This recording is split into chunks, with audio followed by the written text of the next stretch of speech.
Welcome back to another episode of the Conversations with Friends podcast. I'm your host, Bree, and if you're new here, I would like to welcome you. But also, I want you to know that my goal and mission here is to build a community where we can have the necessary conversations. May is Mental Health Awareness Month, and last week we talked to Thad and discussed mental health from a man's perspective, also a Black man's perspective, and a professional perspective.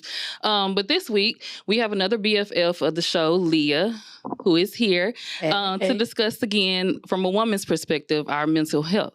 If y'all been watching, y'all already know who she is, but for the newbies, I'm gonna let you introduce yourself again. Hi, my name is Leah. I am a licensed professional counseling supervisor here in Texas. I'm also licensed in Louisiana. I specialize in minority women's issues, anxiety, depression, work-to-life balance, family, relationship stress, all the stuff that we go through as women. Right. I'm here to help you. Yes. So you already know how this goes. Start off with the icebreaker. This or that. Would you rather live without AC or without heat? Without heat. Yeah, me too. Because especially living in Houston, I got to stay warm. And then also I'm one of those people, even in the winter, I'll run my fan. Like I have to sleep when it's cold. So if I ain't have no AC, I don't feel like I would be able to get no sleep. So it's going to be no heat. I'm cool. I'm good on that. Okay. It's even in the winter, I run my AC. Too. I just put it up a little higher. I just need it at nighttime. It depends. Like if it get really freezing cold, it got to be like dramatic like that. Say, how often we get that here? Right. So my AC be on. Okay. That's what I'm about to say. It don't get that cool Not here. often. Dinner party or picnic? Ooh. I'll go with picnic. Picnic? In Houston spring, not in Houston summer. But I'll go for a picnic because I'm an outdoorsy person. I like to people watch. Like, I feel like at a picnic, I can bring as much food as I want, whatever I want there. Lay out at the same time after I get a little full. You taking a nap at the picnic too? Maybe, eating intermission real quick, enjoy the sun, nap a little bit. Yeah. That's fun. I need to do a picnic soon. I've been seeing a lot of people doing it, and I've been saying I want to try one, like one of those girls' day picnics and stuff like that. Got your champagne and all your little finger foods. Well, actually, I seen somebody do it at Popeyes, and I was like, I could do that Popeyes. too. I could do that. They got I could rock with that with a little fruit tray on the side. They got them ghost pepper wings. I've been wanting to try them. I tried them yesterday. How are they? Amazing. See, I'm a spicy girl, so Me too. I might have to go run and try them. So, would you rather break up via text or email? Eek. Or neither? I would say email because of the fact that I'm the type of person, whenever I have to do big things like that, I'm going to write it out 1,000,000 times already. So then the email, you can read it at your leisure. Text, I won't be waiting to see if you replied or what to respond. So I'd rather just do an email. Same. Get everything I want to say and farewell, sir. That part. Would you rather no internet or no running water? Dear God. That's a hard one. Oh my gosh. I'm gonna have to say running water. I like to shower. I like to hydrate, drink water if I need to cook. But the internet, Lord, what would I do? We'll be back like when we was kids. Yeah, I guess I'll read a book or something. Go outside. Go visit a friend. I don't know what I couldn't work. I don't know what I would do. Yeah. Blind date or double date? Double date for sure. Yeah. Because the fact that if the person I'm on a date with is boring, I have two other options of people to interact with versus it being oddly awkward, especially if it's already a blind date. So I will definitely go with a double date, yes. I had asked that last week, and he said he would rather a blind date because he was like, I'd rather be embarrassed by myself than be embarrassed in front of other people. See, man, it's the boredom thing. That's my issue with dating now. People cannot hold good conversations. They don't like to talk at all. So at least if there's more people, I feel like hopefully the conversation should be able to bounce off in some way, shape, or form versus us two, and it's kind of all right. Did you look at the menu? Right. You been here before? All right, time to go. I normally in that type of situation, I limit what I order so I can get out of there. True. But I can honestly say I have never been on a blind date. Oh. I don't know if I could do that. If anybody knows me in real life, I asked 1,000,001 questions. Mm-hmm. And also, I'm just going to like research off GP. So I'm going to Right. need an Instagram, a Facebook, a LinkedIn. Mhm. Like, I would need a lot to get Background me check. on a blind date. But yeah. I went on one before, and I am that person. Like, I'm going to research, like, do my own version of a background check. I'm going to try to figure it out. But I said, let me just let go. Friend, you should know me. I'm going to trust you. Child. Waste of my time. It was another situation where I was trying to get up out of there, limiting my order. I was embarrassed the whole time. I was just like... And don't let them be like rude to the wait staff or something. I hate that. Like, if that's how you treat like how people treat people in the service industry, for me, that speaks a lot of your character of how you treat and interact with people. And I don't like that. Right. And just like, if you just don't know how to just act and talk, period. Like, why are we in a restaurant and every other word out your mouth is nigga, bitch, fuck? Like, we the only black people in here. I can't take you to no networking events with me. We can't go nowhere if you don't have no vocabulary. I can't take you nowhere. I called my friend, did that. I called my friend and I said, girl, call me real quick and make it seem like it's an emergency. But, my son, I gotta go. Yes. Gotta go. So would you rather quality time or acts of service? Quality time. Yeah. Quality time. See, both of those are my love languages, actually, and they're kind of close with each other. But I really thoroughly enjoy quality time. But also, too, when a person does like something where I don't have to tell them to do it, it makes my life a little easier. I'm like, I like that, so like small acts of service. Like, I've seen you had a busy day. I took out the trash for you, or I washed these few dishes in the sink. Like something to help me out. Like, okay, you got a rough day. I DoorDashed you some dinner, so you ain't got to worry about it. Like, it goes a long way. It does, but I do enjoy me some quality time. Yes, like I'm all about like different experiences and interactions with people. So I'm definitely a quality time girl. Same. Organize everything or plan nothing.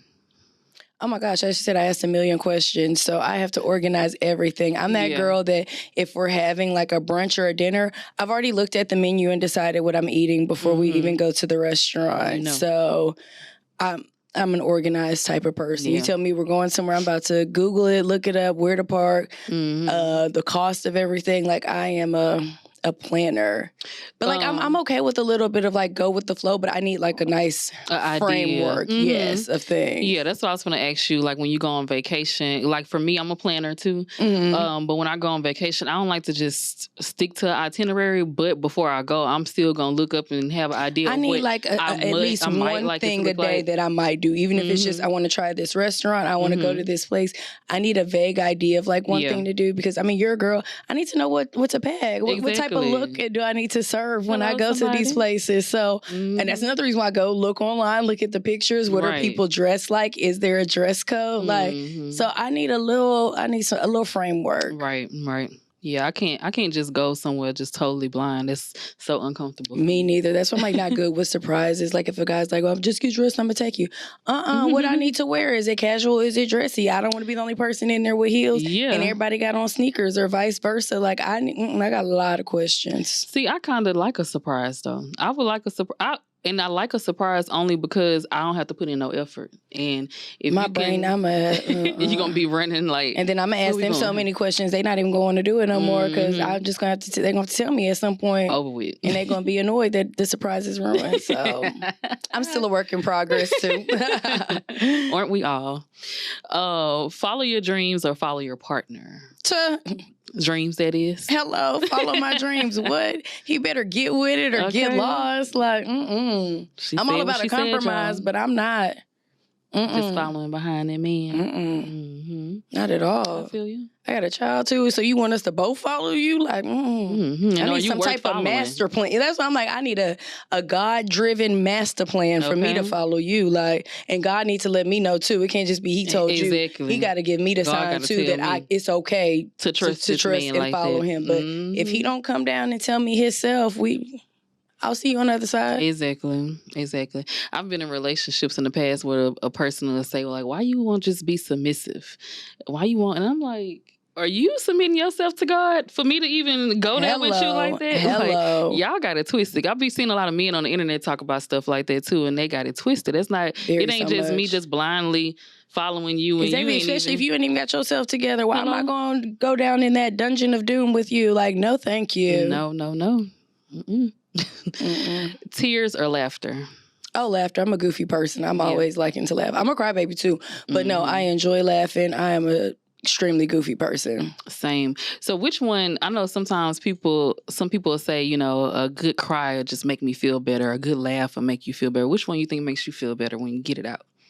Ooh, it depends on what type of mood I'm in. If I'm like super stressed, like a good cry in the shower sometimes feels so good. It feels like I'm just letting this all out. All right, after you get out this shower, girl, we on to something new. We gonna leave them tears and all that in the shower and let's just get it. Yeah, I feel it. I mean, I had good laughs with my friends, but if I'm feeling down, a good cry. Yeah. For me personally, like a good shower cry, because I don't want to just be crying in my bed, messing up my lashes and stuff. Okay. I just give myself like a little shower cry and then let it go. Let's get this day started. I know that's right. Your mom's cooking or your favorite restaurant? Lord, and she's probably gonna watch this. I'm gonna have to go with my mom's cooking. My mom can cook, but she has a few signature dishes that I love. So I would have to go with one of those, but I love a good restaurant. Yeah. And I'm more of a seafood person, and a lot of her signature dishes are like beef or pork. So I'm trying not to eat that as much. Like she make the best lasagna. She fried the best chicken too. So I mean, you know, she got them bangers. So, but I do love a good variety of a restaurant. Yeah. It's a hard one.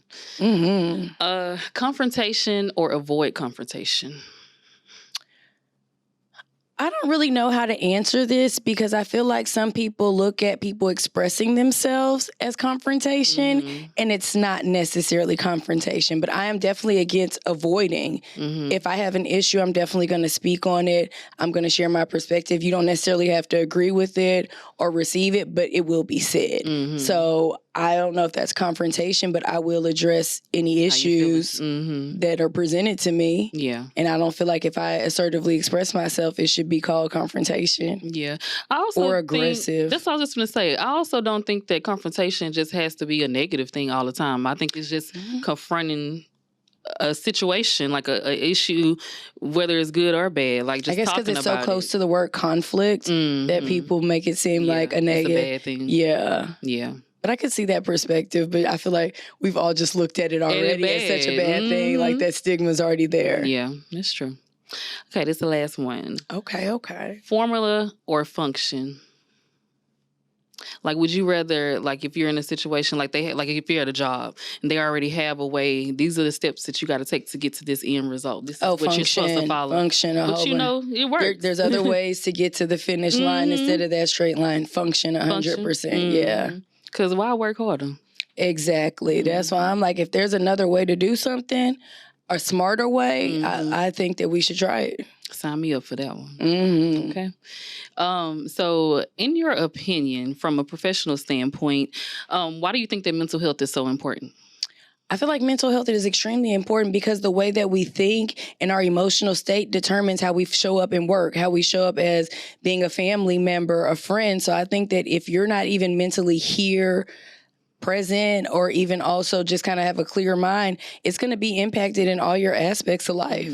Because I mean, if you're depressed, are you going to show up to work chipper and be productive? Like if you're suffering from extreme anxiety or dealing with a whole bunch of negative thoughts, like how present are you in the moment? So you're missing out on life experiences, different people, different events and scenarios because you're so caught up in your head or your emotion. Yeah, that makes total sense. Do you feel that us as the Black community that we suffer more from untreated mental illnesses versus 1,000%? There's probably like a real statistic, but I'm gonna go with 1,000% because I think it comes from our foundation. You know, just suck it up, just get over it. You got to be strong. You got to be tough. Don't cry about things like, or whatever we discuss, like keep it to yourself, figure it out. God got you. So of course, like discussing these vulnerable moments, we've never really been able to have that space. Yeah. Because I think without looking weak, because we're already trying to exceed what our counterparts are doing just so that we can look adequate or like on their level. So therefore, I don't want to show any vulnerabilities or like I'm struggling. And deep down, that's really working against us. It's actually making most scenarios worse for us because we're not addressing it or allowing ourselves that space to, I don't got it all under control. Yeah.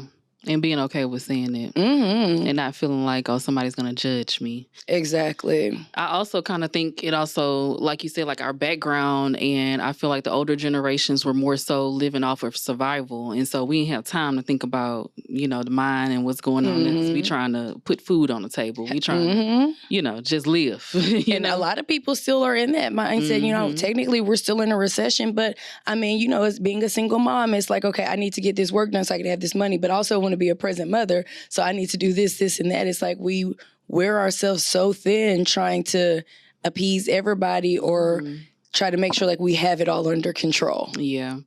I read online that it said that women are twice as likely to get depressed. Why do you think that is? I think women, we express our emotions a little bit more. And I mean, I'm all for men, yeah, y'all. But I think as women, we take on so much more. Like, I feel like we take on so much more in the workplace, child rearing. If you do have a husband, you're usually taking on a lot of the stuff to assist them as well. So I feel like we hold a lot more. And again, even outside of the race, like I said earlier, trying to keep up with our counterparts. Like, you know, like, making as much as them, being as appreciated in the workplace or even in the world as them. So I think that we're always like striving and like spreading ourselves so thin to just meet like the status quo. And then even outside of, for us, the women, we got outside of all that stuff, we got to keep up with the physical. Okay. You want to look good. You got to keep up with the competition. Like it's a lot, I feel like, on us that I feel like men don't necessarily have to deal with. Like I've never really, not saying it doesn't exist. Men do have self-esteem issues, but I'm sure going through social media, they're not dealing with as much comparison at all as we are. So I think it's very different. Yeah. And then I feel like women, we more so a lot of times put ourselves just in the back burner. We're taking care of everybody else and making sure everybody and everything is good. And so we ain't got time to think about it seems selfish if like as a woman, you're not doing all these things for everybody else. As a daughter, if you're not doing this. As a mom, if you're not doing this. So yeah. And then we suffer, unfortunately. Do you feel like that women suffer more from mental illnesses other than, apart from men? Statistically, the answer is yes. I think the answer, I don't really know what to say because I feel like if men actually spoke up more and be more vulnerable about some of the things that they were going on, that statistic might shift. Yeah. But I think the data that's collected is from, if you give a man a survey, have you been depressed or have you experienced this? No, of course not. Yeah. So I feel like if men were to be more open, it might shift. But statistically and factually, yes. But I feel like we are also speaking up more too. That is true. That is true. And we're more comfortable than, you know, aside from men speaking up about all things, I feel like. I think because I have a lot of minority female clients, I think we're getting better, but I don't think we're there yet. Yeah. Because I think it's, again, breaking that strong Black woman stigma. There's still like the fact of, why you don't got it under control. So I think we speak up, but I think that we're not as vulnerable or it's not as accepted more, again, to just be like, I don't have it all. Yeah, like I can't be super mom, super employee, striving to be a CEO, and then also being here for my friends and family. If you're going through something, oh, call me, girl. Like, I feel like a lot of us think that that's a norm or we feel bad if we don't take that call or if we don't go help that family member. It's looked at as like selfish. So we don't want to like expose or talk about these selfish thoughts that we have or the needs that, I want to put myself first. Yeah. And I think it's also, I'm not a professional, but I'm just saying from living experience, I feel like as a woman and as a Black woman, we often worry about being protected when we do allow ourselves to be vulnerable. Because judgment and people not taking you seriously, whether it's a woman or a man, like you're in a relationship and a man just saying this is what you're just supposed to do. Exactly. Or even from friends or family. Because again, how we mentioned earlier, the older generation, like, you supposed to be able to do all that. Of course, important to them. They was cooking, cleaning, child rearing, being a good wife, and doing all that. So, you know, it's why can't you figure it out? Do it? Yeah. Times are different. That's why I should. These kids are different. These men are different. Girl. Friends is different. Like, it's a different time. Okay. We talking about, like, much more simple times back then. Like, very so life much. is very different. Very different. So I saw also too online that it said compared to our Caucasian counterparts, that Black women are half as likely to seek help. So I guess it goes back to what we were just talking about. Back to the stigma. But again, you have to think about it, even if we talk about cultures from a different place, Caucasian people are, I feel anxiety. Oh my God, Susie, let's go take you to the doctor. Let's go talk to the psychiatrist. I have this life coach on hand, or like things like that. Or even some of like the private school sectors, they have all that on campus versus public school. Yeah, we're not going to go into that. But they don't have like the accessibility to it. It's more normalized. Like even if for some of them it's just like, oh, well, let's get a pill and fix it. But like, hey, oh my God, you have an issue? Cool. It's like a headache to a lot of Caucasian people. I have a headache. I'm going to go see the doctor. Black people, oh, I'm tired. I've been feeling down.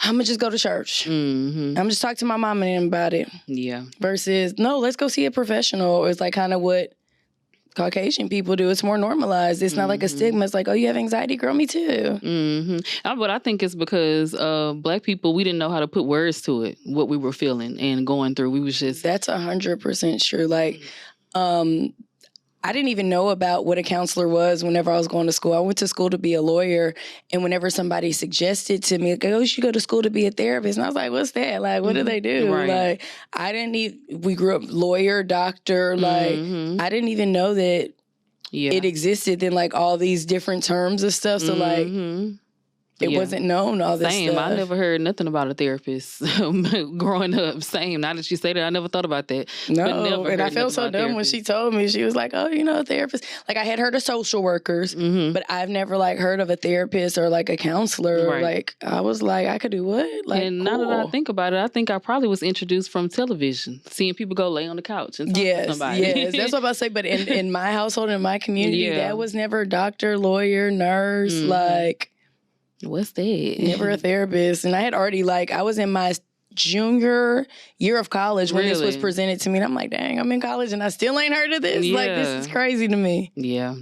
Well, at least I hope that we're pushing the narrative further now. And I think that will help the mental health field as well, because you know how many times I get a call from a client, it was just like, okay, well, you're the only Black therapist that accepted my insurance. So if we have more resources for people who look like us, I think that more people will begin to start going to therapy. Yeah. Because I know even small things like my clients, like they'll use a lot of slang terms and they're like, I use this with this white therapist. I didn't even know what I was talking about. So it's like you want some, and so they're spending half their session in their time explaining the terminology. I can't even get to the issue because I'm trying to make you understand my dynamics. Or if I'm talking about my sister who really my cousin, but you trying to put it together of like, well, who's the dad? Like, trying to make sense out of it. Yeah, like, so there's just like a lot of things that people want to go to somebody that they can relate to. So I think that the more people that we get in the field, I feel like more people will start reaching out to the services. Yeah. So what are some ways that women can improve their mental health? My favorite right now that I've been advocating to people is it's okay to say no. And no is a full statement. No, period. Like, it is definitely okay. And you can say no to your mama, your cousin, maybe not your boss. We can find a nicer way to say that. But I think it's going to be no, and no from the terms of self-preservation. Like, again, like we said, we stretch ourselves so thin. Like, it's okay if you don't have the energy or the capacity to do it. It's okay to say no, to take care of you so that you can be present for your child, to show up at your job, or even just to be in a good headspace for yourself to survive. Yeah. Saying no. That's what I've been learning at the last couple of years, to say no and actually stick to it. Me too, because I've been good with no, but I feel like my new era of no is like social situations, because you know everybody's having a birthday dinner or a group trip and you want to be, oh, they came to this so that I should go support them, or I should do that, which I'm all about supporting people all around. But if I don't have the capacity to do it, I'm okay with saying no. I'll send a gift, but I don't really, like right now, I really don't like going to these dinners. The service be subpar. We pay gratuity. Like, it's just a thing that I'm on strike with right now. So, like, I be like, now for me, it's more social situations. Like, I've always been good with no, like, at work, with my son, like, but I feel like now it's more in social situations that, like, no, I don't feel like exuding the energy, and I'm okay with that. Yep. That's something because I've always been the person, like, if you're somebody in my life, I love you, I'm always going to support you. So I would just show up for everything. And then I'm like feeling depleted at the end of the day because I'm trying to make it to everybody's thing, everybody's kid thing. That's it. Everybody's kid thing. Like, it's okay that I can't make it. Again, I'll send a gift. I still love you and support you, but I can't be at everything. But like big, like milestones, of course, I try to like make sure I'm present, but everything, I don't need to be there. Yeah, I feel like I've been in the era of being this last year of being more selfish with myself because I love to hear it. Girl, I have been living a whole selfless life. And, you know, at times it becomes trying and hard, you know, because you just, like I said, showing up for everybody and everything, that gets tiring. Because you also, it's still, at the end of the day, you still got to show up for yourself. And I got to show up for these kids that I have to show up for. And I'm like, if I'm so stressed thin, how can I do being selfish is a form of self-care because if you don't pour into you and if you don't create this space for you, it kind of sets a tone of how people treat you or what people feel like they can do to you. So I think it's a form of self-care. I'm like preserving myself so that I could be a better person or can be more present. I don't want to be at no dinner all half sleep when I could and not present, and I just wasted my time when I could have been in my bed. Exactly. And I'll catch you at something else and I'll be the best me presenting. So I got a question. How do you deal with like the people on the receiving end of that, like not being okay with the new boundaries that you've set, like saying your no's and they're used to you showing up all the time? I actually really went through a big transition with a friend group because I just stopped showing up to events. And the people who get it, and the people who don't. And it's okay. Or even I'm okay with you maybe just following up on the back end, like, hey, is everything good? How are you feeling? Those people who did that, I greatly appreciate them. But the people who are Aaliyah acting funny or this and that, it's not our season. Yeah. And that's okay. If you're not in sync with what I'm trying to do in this season, that's cool. It's all right. Like, no beef over here. Like, we're good. Right. You can just be okay over there. And I'll be okay over here. Exactly. And then I know for me, I had a lot of, whenever I did stop showing up, I stopped receiving a lot of invitations places because then it was kind of like a slap in my face, like well, you didn't show up last time, so I didn't think you would want to be here this time. And so for me, I like struggled a little bit internally with that, but it's like, okay, no, that was my boundary. So, I mean, if they choose to stop inviting me as many places or inviting me to everything, I'm okay with that. I'm okay with that because I wouldn't expect them to keep reaching out and keep getting declined because I wouldn't keep doing that either. Yeah. So if you stop, I respect that. That's A-okay with me. And if I do and it'll be my job to communicate, like, oh, that event looks fun. Maybe tell me the next time, or hey, I'm in a better space. Yeah, I would like to know. So that's my job to communicate. But a lot of people chose to stop telling me about a lot of things, and I was okay with that because that season I was in, I wasn't really feeling very social. Yeah, I've been there. so I get it. Catch me on the next social wave, but I mean, it's cool. But I like what you said. The people that get it, they get it, and they'll reach out, and it's grateful. And like, you are grateful for those people. But if you on the opposite side of that, then. And I feel like that's another thing I tell people. You don't owe people an explanation. Like, if you're not paying my bills, contributing to anything, I don't really owe you an explanation for anything. Like, if you're somebody I care about or something like that, and I feel like I need to communicate that, I will. But I don't feel like, a lot. Like, if I don't want to go somewhere, I don't have to tell you, like, oh, I ain't got no money or this. I'm not gonna make it. Thank you. And that's what I had to get comfortable with because I used to be like, oh my God, what am I gonna say? How can I get out of this? Hey, sorry, I can't attend. Right, then you give yourself anxiety trying to figure out what you're gonna tell them. Exactly. That's another reason why I started getting over that. It was just like, I won't make it. Thanks for the invite. Like, that's another thing. Like, I also stopped committing to stuff. Like, when people send you an invitation to something, you feel like I have to tell you if I'm going to come. Yeah. Sometimes it could just be thanks for the invite. And if you really want me there, you could circle back up with me and I'll let you know where I'm at. Right. Yep. I'm right there with you.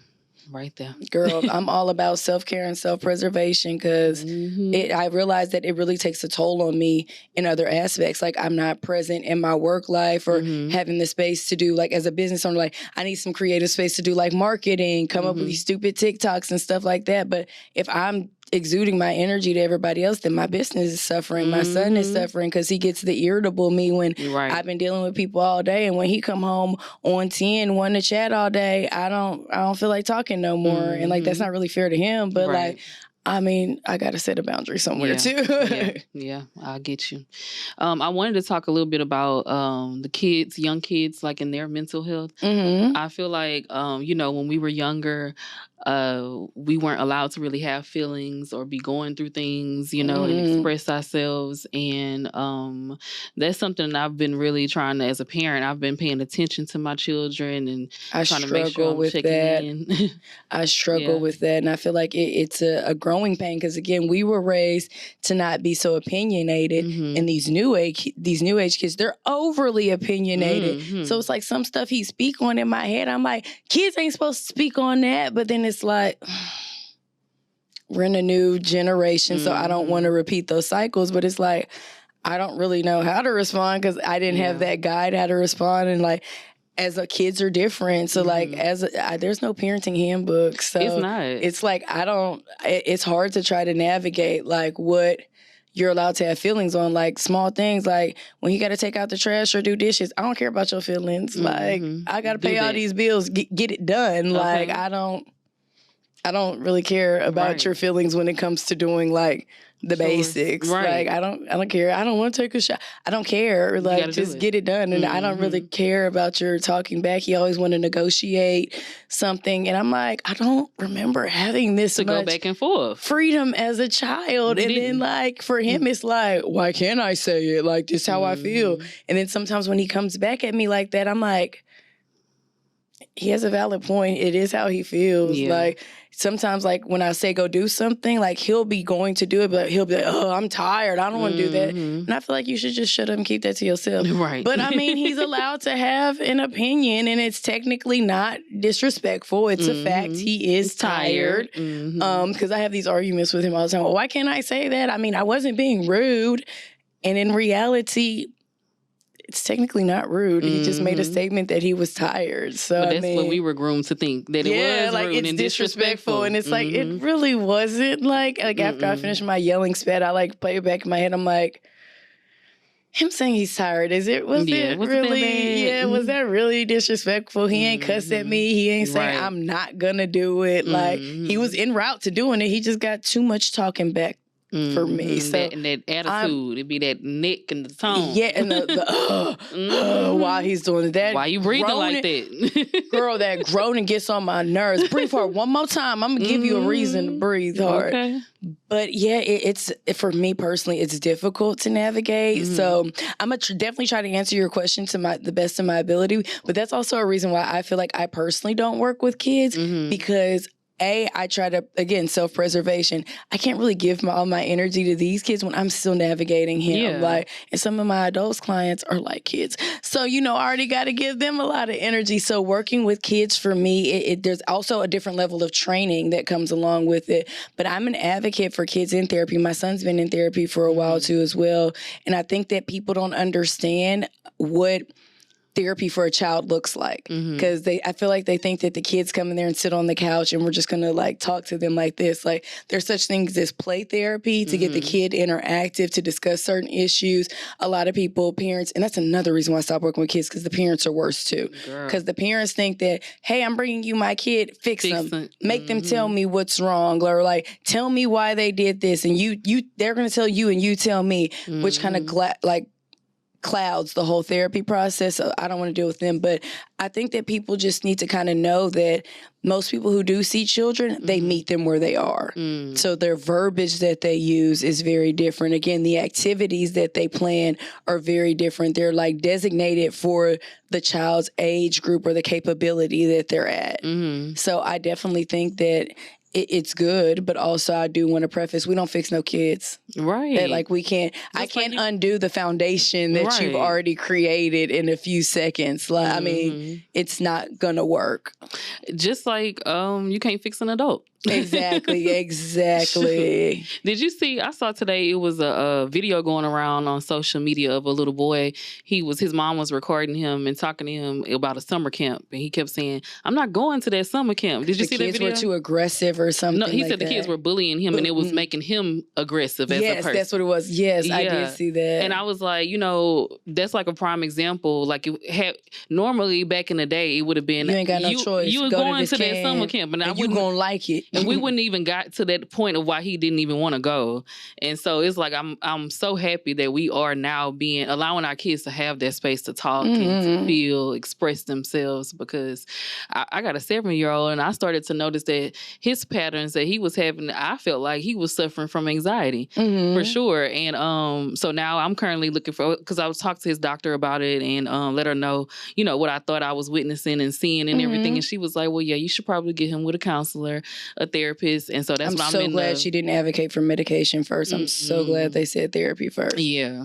So I'm trying to find him somebody right now too, so he can learn how to manage this growing up. I'll send you some referrals, girl. Like I told you, I've done it with my son for a while too, and just figuring out like the right person for him, because I've realized that he interacts with certain people different ways. So finding a good fit for him, knowing what questions to ask in like the intake or the consultation too as well. And then I also feel like even with my 14-year-old, middle school age, I feel like it's a critical time because you're trying to find yourself, your role in school. The people around are weird and they all trying to find themselves, So it's just like weird relationships that's going on that I feel like kids don't know how to navigate. And from talking to my son, I feel like that's what he's experiencing. I'm like, well, maybe I just need to get you with a therapist. You can talk about these things because I can talk to you. I feel like as a parent, as like with the child, they feel like, the mama just talking to them. You don't know, you haven't experienced life. Like, and they ain't gonna tell you everything either. And so I'm like, maybe he just need to talk to somebody else. And definitely. And what you think about the school shootings? I was gonna say, do you think that it's like these children that have like issues that they're suffering with and they're like mentally, and this is why we're having more? I think it's a combination of things. I think it also goes back majorly to the parents. Because again, I don't know about you, but the type of mom that I am, there's no way my son would own a gun and I don't know. Hello. How you get there? No access. Where it's at? I'm checking that closet under that bed all the time because they got clothes and food and all that in there. Drives me crazy. Like, I don't personally see that and no offense, or like I get everybody's different. There might be the single mom who's working all day and she can't be as present, but even his whereabouts, his location, like what you did all day, like what you ate at lunch. Like I asked a lot of questions, period. Me too. I just don't see how a parent would not know. And then even so, if it is mostly the mental health thing, I still divert back to the parent, because how are you not present enough to see that your child was struggling like this? Like even the school counselors, the teachers, like how did this many adults see things before we got to this point? Because I'm sure with a lot of those shootings, it's not like they just said, today's a good day to go shoot up the school. Like, I'm sure there were situations that added up to that. So for me, I'm not going to say I blame, but I think a good load of that should be placed on the parents. Yeah. Because again, these are minors. How are y'all getting guns? Exactly. Like, where are you going? Like, you got a fake ID? How did you get that? Right. Like, who are you with? Who took you? That's what I'm like. I feel like there's so many background questions that I'm like, how we get here? Exactly, because I'm you don't check backpacks. I check backpacks, make sure you did your homework. What snacks you ain't took out of there? Okay. Like clothes, what grades you hiding from me that I ain't see, or letters that sent home. Like I'm checking everything. So like I don't really. I think a lot of it is like the parents. I had a situation just recently with my son. His dad was supposed to pick him up from his friend's house, and I thought that his daddy had picked him up at that time that we talked about it, but they had worked something else out between each other and just didn't let me in on it. And then later on, I'm getting a message from my son saying, can I pick him up the next day and that he's still at that friend's house, and this is like 10 o'clock at night. So I'm like, well, I thought you was with your daddy already, you know? So I'm freaking out, and he not understanding why I'm taking it so serious, because I'm like, I thought you were in one place and you're not in another place. It's a major I like issue to know for everything me. that's going I'd be like, on. come on back home then. Exactly. Since you want to play these Go Find Me games, you gonna sit down. And I have his location, and so at that point I wasn't checking because I thought he was with his daddy. But then at that point, when you asked me to come get you from this friend house, I'm like, well, what is going on here? And why didn't nobody communicate? Like, communication is everything. Exactly. But I was trying to get it through to his head, my son's head. I'm like, even if there was a situation, you come tell me too. If there's a change in plans. If there's a change in definitely. plans. Right. And he ended up riding. So I'm on my way to go get him. I'm like finna pull up to the house, and he done got in the car already with another friend's mom to have them to take him to his daddy house. And I'm like, communication again. Baby, I need to talk to all parents, everybody involved. And I'm like, why she didn't call me? I'd be like, my question would be like, why they got me dropping you off to your daddy's house? Like, I asked a million questions. I would have been asked, so is your mother at work, or is there a reason?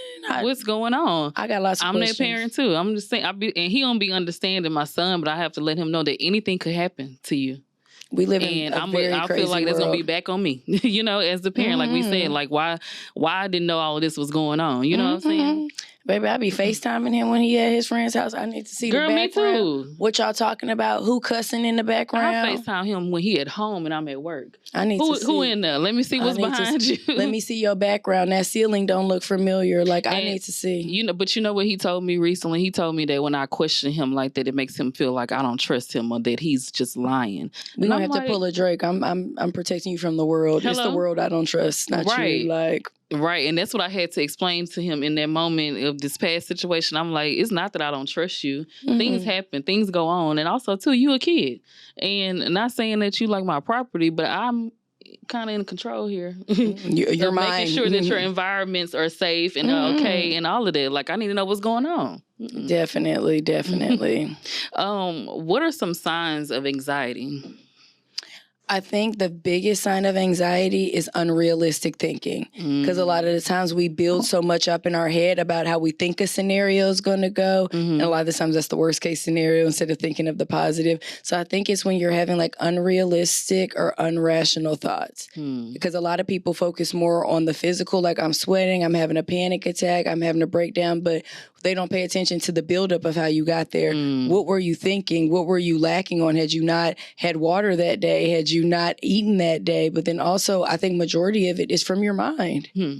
Okay, so we need to get in control of our thoughts. I believe, I tell this to all my clients, I believe your thoughts control your mood, your interaction, your perception, and your reaction to situations. Okay. And do you think that... I guess the population as a whole has been suffering from more mental illnesses or situations that deal with our mental health since the pandemic has happened? I would definitely agree, but I also feel like it became more publicized. So it became more easier to talk about, like people feeling isolated, lonely, depressed. Like we started seeing it more on the news. We started seeing it more on social media, even on like Instagram, TikToks, like people started becoming more vocal about it. So I feel like it became more talked about, even like from the business aspect, like insurances during the pandemic, they were waiving copays for therapy because again, it had become such a big thing. So I think that it became more accessible, and it became more talked about. So I think that that's why this wave, and I greatly appreciate that happening. Yeah. For sure. I think I was, this is my first time ever feeling like I had experienced anxiety was during the shutdown period. Because it was just such a time of uncertainty. And I'm like, as a small business owner, it's like, what is life gonna be? Like, when can I open my business again? Like, how I'm gonna pay the bills? Girl, how I'm gonna take it was crazy. Folks, Like, I started doing full-time my business in December of 2019. And right then the pandemic, yes, I had just signed a contract at a new building, like everything. And the crazy thing is before COVID, I was against virtual therapy. I was big on, I want to be in person. I want to feel the vibes like with the person. So I really had no clue about teletherapy whenever COVID happened. So I had to do a complete switch Yeah. in my whole business. And then being a new full-time entrepreneur, like it was crazy. And I feel like a lot of people had to go through life transitions or different like obstacles that they weren't really fully prepared for. That is true. I never even thought they would be in that situation. Exactly. Because that was me. I'm like, what in the world? But what did help me, I had to develop a routine for myself to do every day, so I wouldn't just be drowned in my thoughts of what's going to happen. Exactly. Or what's my next move? Right. What's the next move? And that really helped me out. See, again, like you said, what causes anxiety? You're thinking. You just said you have to keep yourself busy to get out of your head. That's the biggest thing with anxiety, your thoughts. And we get so used to different thought patterns and talking to ourselves a certain way, or based on what we hear a lot about ourselves, we begin to normalize it. And again, we usually become infatuated with the negative. Like there's, this one person said I was ugly. 50 other people said you were pretty, but we're going to manifest. Like, was my outfit ugly? Why did they say? Was it my hair that day? Like, we'll like become so hyper focused on the negative versus like the positive, or even the reality of the situation. Right. Because it's like, why do we do that? And that goes to another topic I wanted to talk about building up confidence. Because I know it's been times like I've looked at a person and they just feel so down about themselves and so out of it. And I'm like, you are beautiful though. But it's hard to realize that, especially now with like, again, social media comparison and things being so open. But the biggest advice I start my clients off with for building up your self-esteem is just starting off with like words of affirmation or acknowledging something positive that you like about yourself daily. Like, let's focus our energy on that. Like, we can look in the mirror and be like, oh, my stomach's big. I don't like the way my nose is like this. But what if we focused on oh my God, I have such a beautiful smile, or I'm having a good hair day today. Like, let's focus on the wins that we have, or the great qualities that we do have. True that. I wanted to ask you too about interrupting unhealthy patterns. Like, how do you start that? Again, I tell a lot of people, I think the first step is acknowledging it. Because if they're a pattern, that means we've been doing things this way for a very long time. So we first need to acknowledge that this isn't what I want to be doing, or this is not right. Then the next question would be, well, what do I want this to look like? Yeah. And then we figure out the steps to get to it. I think a lot of people lack like acknowledging like, oh, this is a real problem, because we can't provoke change until we acknowledge the situation at hand. Yeah. Do you think, somebody told me this and I never knew that this is a thing, but do you think that mushroom therapy is a thing? Because somebody told me that them mushrooms help to cure their depression. And I was like, wow. I cannot speak of that because it's actually just got on my radar like the last 2 years ago. I was very oblivious to like what it is. But I have heard, I'm not going to say I condone it, or again, I don't know very much about it, but I have heard that there are benefits of it in like decreasing anxiety and some depressive symptoms. But I don't know the scientific cause behind that, or if that's with therapy, or if it's just supposed to be like an instant change, or if while you're only under the influence of it. Like, I'm not very educated in that. Yeah, I think this person that told me about it, she first was introduced to it through like guided meditation and mushrooms, and I think she was doing that at first, and then she just started doing like, I guess, microdosing a little bit, and she said it helped with her anxiety. I hear like a lot of like these retreats over like out of state or in like California, like it's a thing, but I'm not very familiar with it. Yeah, I think, what was it called? The ayahuasca stuff too? Yes, I had a client, her husband just went, did that for a week, and she said he's been like so nice and just on like a happy wave. That's something else I need to research more about, like what actually takes place during these things. So I feel like now, again, the conversation of mental health is becoming so big that like there's so many different solutions and approaches. Like, it's so hard to keep up with them. That is true. Speaking of, I want to know this for myself personally. How do you communicate with a narcissist? I don't think, from my therapeutic standpoint, if they're a narcissist, I don't think it's going to be really about communication. I think it's going to be about you setting boundaries of what you're comfortable with and sticking to them. Because a narcissist, their biggest thing is like manipulation. But if I set up some boundaries where I'm not interacting with you so much, or I'm limiting what we discuss or what the things that or the tone or things I allow you to say to me, if I stay firm in those boundaries, then it won't be manipulative, because it's hard to, communication is a two-way thing. And I feel like a lot of people forget that. So if the other party isn't really present or want to even actively listen or participate, it's not really no need to communicate if somebody's not ready to do that. I'm wondering, I heard on another podcast, this guy was talking about he was a narcissist. He had recognized that he is that person, and he started going to therapy and figuring out ways to try to undo this personality of his that he has. But it's also so ingrained in him. This is what he's used to. He goes back and forth with the battle of, okay, well, I'm doing this again. This is what I learned to, And I think that's what people misunderstand about like therapy and change. If you've been doing something for like 20 plus years, it's not going to stop in 2 months. It might not even change in a year. We have to understand, if this has been the norm for so long, it's going to take time to adjust or even identify what is a comfortable new normal. And I wonder, my question is, how can you even get a person that is a narcissist to even admit that this is who they are, because of they think it's normalized for them, right? And that's why I said I would be interested to how he came to the conclusion that he was, and that how he decided that he wanted to change. He started to notice all of his relationships would just end, and he would be heartbroken of how could they do this to me, and why does this keep happening? So he got to that place because he was like, really in love with people, and like engagements being broken off, long-time friends that he's had, everybody was leaving him, so he started to notice that. At one point, everybody can't be the issue. It got to be something else, and that's how he got to that. Well, he might need to do like some intense therapy where it like goes back to like your childhood.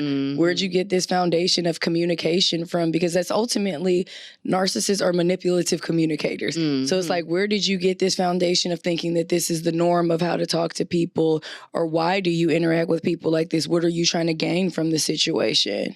Because I'm like, how can you even be in a healthy relationship with someone that is a narcissist? I don't think you can. Right. I don't think keyword on healthy. I don't think you can. People like narcissists are very lovable people. That's why I think like people get misconstrued. So they can be in relationships, but I don't know about like healthy. Yeah, I think it's going to be a spiral, a constant toxic little spiral. Unless they find a super passive person who's okay with going with whatever you say, sir. Following their partner. So, I mean, I feel like there's somebody for everybody. So that person, I'm sure, found their somebody. Yeah. Because a lot of them are usually well off financially, doing well in their career. So they usually present the cover of the book looks good. And so you got to get in and read it. So some people are okay with having a good representative. I asked a friend recently, I was like, well, before we were just talking about relationships and stuff, and I was like, well, before I answer this, I just want to know for you, like, are you okay with do you want to be a person that just lives in oblivion? Like, behind the, underneath the surface is not right, but are you gonna be that person that think it's pretty and I'm just go with it? In today's society, people like to just present, like they like to just do what looks good. Right. And it's like, okay, do you want to choose that, or you want to really like get to what's real? Like, we got to make that choice for ourselves. Because, it's some because in marriages, it's some people that are okay as long as they are being provided a certain lifestyle. I'm going to just shut up and act like none of this is happening. That's becoming more norm too, which I hate that for us women. I hate that for us. Because I feel like if the roles were reversed, you fellas would die. Die? What? Die. If the roles were reversed, like... They wouldn't know how to handle it at all. Their emotions would really come out. They'd be screaming all the time. So I wanted to ask you, what does healing look and feel like? Acceptance and non-judgment. Okay. Accept that I've made this mistake. Accept that this happened to me. However, it doesn't determine who I am in the future, what I can be, and it doesn't hinder me. Yeah. It's a lesson. and we just keep moving forward. So I think accepting situations, and again, just not judging yourself. Yeah.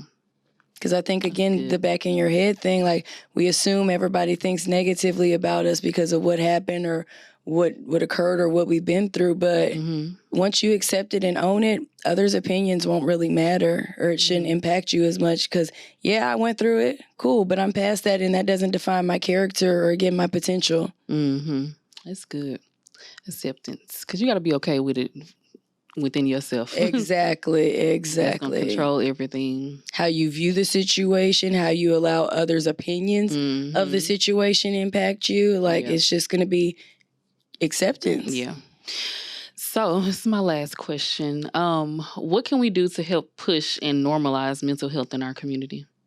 I feel like I said this the last podcast. Doing things like this, having open, candid conversations about mental health in a space where people are willing to be vulnerable. Because I feel like people talk about mental health, but they talk about it on a lot of the other side. Like, I've came through it. It was cool. I went through it. But, like, let's talk about some of those down moments, like that darkness, like working through that. So I think it's going to be having more conversations to normalize it. Like, everybody goes through these things. Like, I'm sure Beyonce done been depressed or been anxious before. Like, it's natural. And it doesn't also mean that it's permanent. And I feel like people miss that. Like, okay, depression can be a season. It doesn't have to be a label. Anxiety could be a season or even a mindset. It doesn't have to be a label or something that you're going to deal with for life. Like schizophrenia and stuff like that, like, that's a little different. But I feel like just knowing that it's okay. Like, people go through things. And Like, it's a journey. saying, it's okay to not be okay. Excuse me, yeah, for sure. And I think it's a constant journey. Like, I don't feel like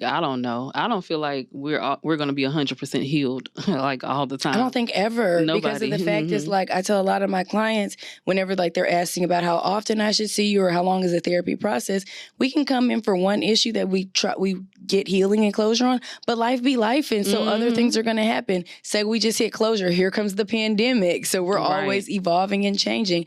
I'm in a different season because I'm about to hit a certain age bracket, or I've upped my career, so I'm going to a new tax bracket. I feel like we're always evolving and changing and in different seasons. So, I mean, I feel like as soon as you get to the I'm all right or the new normal, it's time to level up. Like, let's conquer the next thing. Like, I feel like it's always going to be an evolution of something. In the ideal world, as a person, you want to continue to grow and evolve. But, so that's what I would think is always an evolution of, like, change and adjusting. Yeah. I like that. This was great, Leah. Thank you for having me. Yes, all the time. Yeah, I feel like you have great insight on this topic. So it's my specialty, mental health. Like, I'm always trying to push the topic because I feel like people have, like, such a stigma or a perception of what they think it is or what they think it looks like. And it's like, nah, I think you're being a bit extreme. Like, I have to be wanting to kill myself to go to therapy or something like that. Like, no, you could just, them people at your job stressing you out. So you need to figure out, talk to somebody on how to use boundaries or even figuring out what self-care looks like. Like, it doesn't have to be a traumatic situation. Because also, like, you just made me think about this. You can't change other people. All you can at do all. Is be in control of yourself. So that's what my clients, they love that. They always talk about that. Well, why can't they just communicate with me? Or why didn't they just do it this way? Because you have no control of people. All you have is control of yourself and how you allow their interactions or actions impact you. And if we don't like it, we can set a boundary of stepping back or limiting our interaction with them. Simple as that. Simple as that. Before we get out of here, I do want to ask you, who is your inspiration right now? Right now, my inspiration, I usually, like, my mom is my old faithful inspiration, especially now that, like, I'm more in I'm always in a parenting stage, but like you said, like this 10 to 14 age, like it's different. So seeing my mom being able to do that, and they tell me a lot of characteristics of my son, remind them of me, like the talking a lot. Like I said, I asked a million questions. He asked 1,000,001 questions too.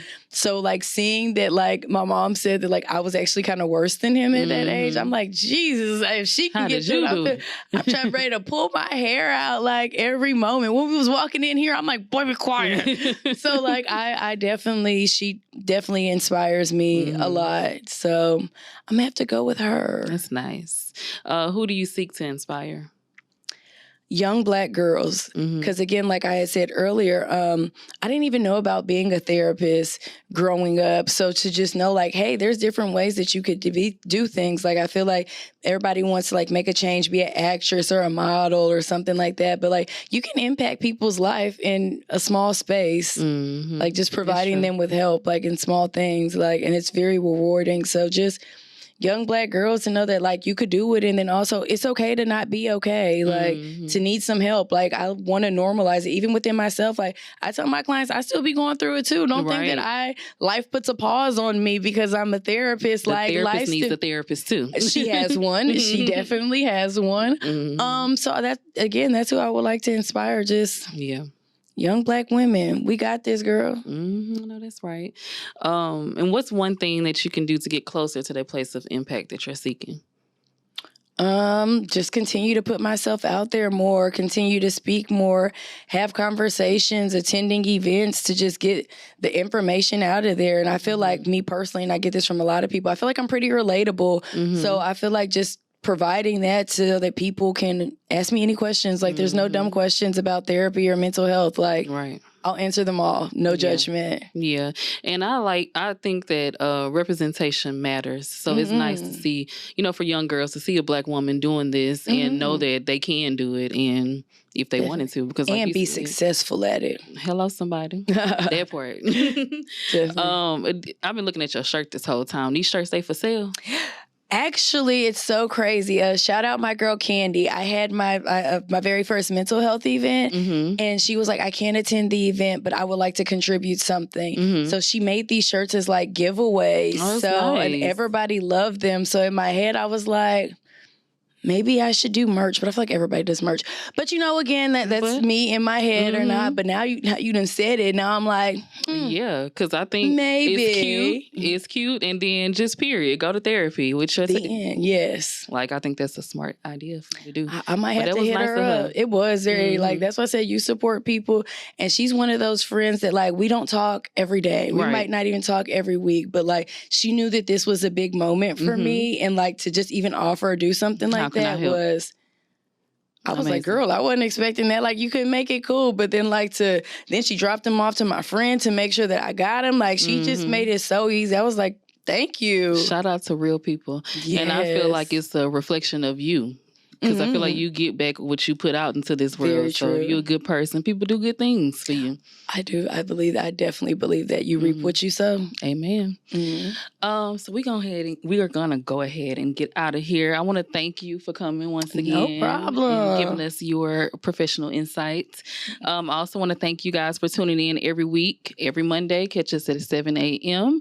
And make sure that you rate, subscribe to the channel, like, comment down below. Let us know what you think about this conversation. And if you want to add to it, comment down below. We can keep the conversation going. But until next time, we out. Peace. Bye.